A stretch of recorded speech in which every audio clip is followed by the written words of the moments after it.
Sir ये बताइए कि अगर हुकूमत ने जैसी अपीलें वापस ले ली, आप कह रहे हैं कि अदालत उन्हें शायद अपीलें वापस ना लेने दे। मैं उससे आगे की एक बात करता हूँ कि फ़र्ज़ करते हैं कि अदालत इन अपीलों को कबूल कर लेती है और हुँ। नीचे वाला फ़ैसला रद्द कर देती है।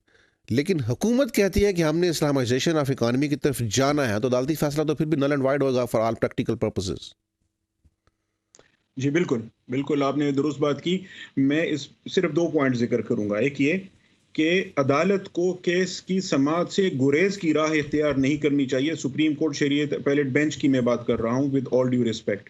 आप केस की समाअत करें और उन पर जो फ़ैसला आपको दुरुस्त नज़र आ रहा है, आप का ज़मीर उस पर मुतमईन है, उसूलों के मुताबिक आप फ़ैसला सुना दें। बेशक आप शरीयत कोर्ट का फ़ैसला अगर आपको गलत नज़र आ रहा है, उसको ओवरटर्न कर दें, उसको मॉडिफ़ाई कर दें, जो भी आपको सही नज़र आ रहा हो।